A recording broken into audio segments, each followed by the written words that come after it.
it was a way of cleaning all the difference. Okay, Guevara was really idealist and really crude. And this ideal was actually communist ideals. Fidel Castro, nobody knows what was his ideals. In the end, it was seize power and sustaining it. But really, Guevara believed in this. And a way to impose a different way of thought is to eliminate the other part of the population who thinks different than you. So the rest is not being killed. Will understand that the price to go against your idea is death. So it was really crude. But he tried. He tried really badly to make economy work and to make this typical communist state that everything is just collectivized and it's controlled by the state, but it's tried to be function. But it had a lot of difference with Castro. People who had difference with Castro before end up really bad. One of the greatest leaders of the revolution who wanted to restore the constitution of the 40, wanted to restore democracy, was Camilo. And eventually Camilo died really early. People actually were seeing Camilo more of the leader of the revolution than Fidel Castro. So eventually he died in a very mysterious situation. The public idea, he lost in sea with a plane who never arrived. But other people has testified long ago, Uber Matos is one of them, and I'll explain you later who's Uber Matos, that actually he was ultimated by Fidel Castro or by his brother or by his personal guard in an argument that they had concerning Uber Matos. Because Uber Matos used to be a teacher, enrolled as a guerrilla warrior, one of the commanders of the revolution, but he saw that Fidel Castro would not quit power. So he made something. He tried to pull out of the government. Fidel Castro made a big deal about that, said he was doing a sedition, and was trying to overthrow the revolution. All this idea, sent Camilo, and Camilo talked to him and said, no, this is our lies. I just am not agree with this. I'm not going to fight against my own people. This is what Fidel wants. So when Camilo returns, never came back. Uber Matos was condemned for treason to 20 years in prison. One of the heroes of the revolution was condemned. And one of the most important things is that Fidel Castro managed first to control all the media. He got all the media. Any intellectual or any journalist who would say something who didn't want it, kick out, and they got the perfect explanation. He worked for Batista. He is a counter-revolutionary. He wants us to bow to North American power imperialism. So people didn't have time to double-check that because he also controlled the justice. So he controlled the media, he controlled the speech, he controlled the justice, and then very soon, I think it was in 1962 too, he managed to nationalize a lot of enterprises. When we say nationalized, that means that there were seats without compensation. So a lot of people were kicked out. And also, a large amount of the population who had different thoughts, who had democratic thought, media class, everyone then were overthrown of their houses. All the properties were seized. And many of them flee to United States, awaiting from this mad period will end soonly. They're still waiting. So in the end, he had managed to control the economy. Everything was controlled by the state and ultimately by him and his men. He controlled the only party that existed. He controlled the only media and speech that existed. He controlled all the trials, all the juridical and police and army. Eventually, he controlled everything. The rest, he also controlled education because exactly in 1962, he destroyed the autonomy, the university autonomy, and destroyed all the private universities. So he controlled also the formation of the speech. So what was remaining? To control the people who was not in his personal project of becoming Cuba, his personal paradise and his personal dream states, dreamland, more a nightmare than a dream. So that's why he opened concentration camps and made a lot of trials, expelled a lot of people. But still there was some slight level, if you declare yourself, I'm revolutionary, I feel like I like socialism or at least alternative ways, you had a chance to exist. Till words to intellectual. This is a famous speech that he gave to intellectuals. He was speaking a really famous word.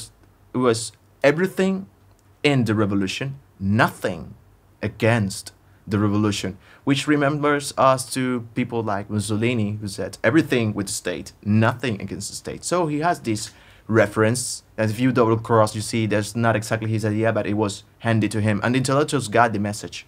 So there was a few scandals of you've been dissident or you've been cooperating with CIA, all the stuff, until 70s. In 70s, it was the final blow. Everything was set up.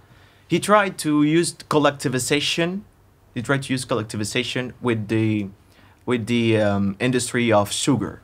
Okay. It was this big saffron, this big cultivation. He wanted to make 10 million tons of sugar, and it was impossible to achieve. A lot of resources was spent. A lot of people were working like nuts. All the rest of the economy sectors on the social infrastructure was abounded in function of this. So eventually it was a big failure. But the big failure was that Fidel Castro tended to make Cuba a autonomous, self-sustained country in order to export revolutions towards America and other countries. Okay. The people in charge of this was nonetheless Che Guevara, who has this dream of a world with communism. At least he committed his body and went to many guerrillas. He went to Congo, and eventually, in some point, some people said that he was sent by Fidel Castro, but I have the personal theory that he looked at Fidel and said, he just wants power. He doesn't share exactly my dream. Communist to him is just a justification to be in power and to be protected by Soviet Union. So I just think I better go to do my own revolutions before he kills me. Okay. So he leaves. Eventually, he was helped to get out to Bolivia with really old intelligence, with really old maps, with really bad assessments. So eventually, he ended up killed. How convenient, he became the flag of Cuban communists, but it was a failure. This importation by guerrilla of these socialist states. But in the 70s was the final blow. In the 70s, it failed his project to make Cuba a self-productive or monoproductive country. So eventually it was the final turning point. He just called to Soviet Union and they said, I'm going to back you fully, but you got to introduce Marxist-Leninist completely in all the ground. So they said, okay, I need more power. This is the time. So become witch hunt against any intellectual, any person, even though they consider revolutionary, even though they were worshipping Fidel Castro, even though if you said a wrong word, if you don't want to teach or say it in the way it was stated, the word of sacred Marx and Lenin, you were going to be kicked out. You were going to have to suffer forced labors, and you will be banned from university, banned from studies, banned from academic centers. You will be banned from society. Yeah. So in that point, that was the most violent turning point. Eventually, till 1976, there was no real constitution in Cuba. Because technically there was a fundamental law. It was modified every time Fidel Castro sneezed. Okay, we need to make a modification. Yeah. Laws were like 2, 3, 4 paragraph decrees that were established and that were developed by people with a lot of discretional power that were concentrated in Fidel Castro. But is it true that the party is protected by the constitution? Yes, definitely. Since 1976, we adopted the constitution based on the Soviet-style constitution, in which there's one party, and this party have all the powers, omnipotent. So till right now, even though we have a different constitutions, it is the same. The party, it's above the constitution. To the outside world, they do the rest. They do what every country with this black iron curtain said. We are the dreamland. This is all wonderful. People are happy. No one is lacking of anything. We share what we got. But inside people were starting to realize there was a big problem. They started to notice that there was a bluff. There was a lie. Things that were not stated. People, all the industries were crashing. All the economy was going down. Absence of meat were start to become common. People were disappearing from their neighborhoods. People were not able to speak. And you just noted that one day said, I didn't like what Fidel Castro did. And the other day you didn't saw that. You didn't see that person. Where he was. No. When you asked to say... Where he went. He is a counter-revolutionary who is in prison. Do you have any relationship with a counter-revolutionary backed by the CIA? You say, no, I don't. So he just banned from society. And everything was under control to that point of the new constitution. And it was like, okay, we consolidated this state that we wanted to build. We destroyed every trace of democracy, any trace of republic, till the crisis of the 80s. Well, I lend the word to all of my colleagues. Yes. The crisis of the 80s. Coming back to Che Guevara, because I have seen, since I was born to grown up, I have seen many people from the world idolizing Che Guevara. Che Guevara, he was a personality very dangerous and sicky man. He was an assassin because when the revolution triumphed, they were killing all opponents, oppositors against them. And the United Nations realized about what was happening in Cuba because they were killing all oppositors against the communists. So United Nations seeing many blood being shed. Wow. Bloodshed, yeah. Yeah. So Che Guevara said, okay, we will keep going killing, okay?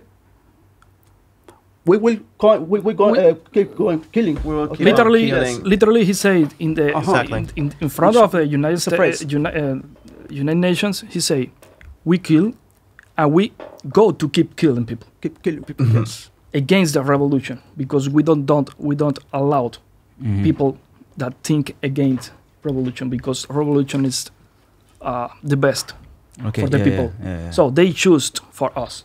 Yeah, we don't have an option. We don't have any We options. have their option. And alongside that, people didn't have not the option to think different. They have to work for the state. That's what establishing of communists mean. If you didn't work for the state, you didn't work at all. Because you could not have a private job or a private enterprise. You could not even grow or cultivate the land without being collectivized and controlled, and only to a small part. All your sailings have to be delivered to the state. You also need a special license to fish, for example. Everything you need. Let's say it is a liberticide system because no one is allowed to do nothing unless state gives you permission. Okay. So everything goes on permission, and this permission depends on your political record. So there are a lot of sometimes public, but the other on the ground level of investigations, which they decide if you are good enough to do this. So eventually you could accede to a license or you could accede to an administrative post, but it depends on your commitment on the revolution. And when we say revolution, we say the party, and when we say the party, we say to Fidel Castro. Yeah, it sounds like Stasi in Second World War. Yeah. It's the same. Yes. It's the same. Yes. For example, for fishing, After Second World War, sorry, you need